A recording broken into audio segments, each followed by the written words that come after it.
পরিস্থিতি কোভিডের মতো ভয়ঙ্কর হয়ে যাবে। আজকে যখন হাসপাতালে সবের রোগীদের, শিশুদের চিকিৎসার ব্যবস্থা করা যাচ্ছে না, হাসপাতালে উপচে পড়া ভিড়, ঠিক তখন আমরা সংবাদ মাধ্যমে সংবাদ পেলাম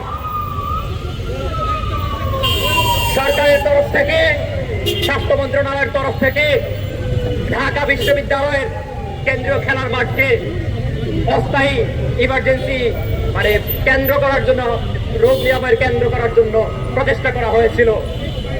কিন্তু এর পরে আমরা খবর দেখতে পেলাম ওই ডাকসুর নেতৃত্বে, ডাকসুর তরফ থেকে সেটার বিরোধিতা করা হয়, আপত্তি করা হয়।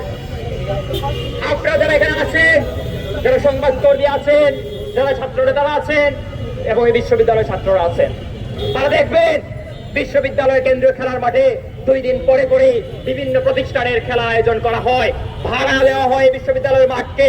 শুধু কেন্দ্রীয় মাঠ না, বিশ্ববিদ্যালয়ের যে কোনো মাঠ, সেটা মসজিদ হলের মাঠ হোক, জরুলকলের মাঠ হোক, জগন্নাথ হলের মাঠ হোক, তারা ভাড়া দিতে স্বাচ্ছন্দ্য বোধ করে। কিন্তু একটা জরুরি পরিস্থিতিতে, মহামারী পরিস্থিতিতে, দুর্যোগ মোকাবেলার জন্য, শিশুদের হাসপাতালে অস্থায়ী হাসপাতাল তৈরির জন্য তারা এগিয়ে আসবে না। এরপর যখন ব্যাপক সমালোচনা হলো, ডাকসুর নেতাদেরকে দেখলাম দোষ অন্যদিকে শিফট করার প্রবণতা। আমরা বলতে চাই, এই যে প্রচেষ্টা, এই যে গণবরিত অবস্থা, বিশ্ববিদ্যালয়ের ডাকসু হোক, বিশ্ববিদ্যালয় প্রশাসন হোক, এই গণবরিত অবস্থাকে আমরা ধিক্কার জানাই। একই সাথে আরেকটা জিনিস আজকে সংবাদে দেখলাম, আমরা দেখতে পেলাম এই হামের মহামারী অবস্থার সময় হাম রোগ শনাক্তকরণের যে কিট, সেই কিটের সংকট, সেই কিটেরও আসলে সংকট রয়ে গেছে। কিসের সংকট নাই বাংলাদেশে? বাংলাদেশে দুর্যোগের সংকট নাই। রাস্তা দিয়ে যান, কখন মরে যাবেন তার কোনো নিশ্চয়তা নাই।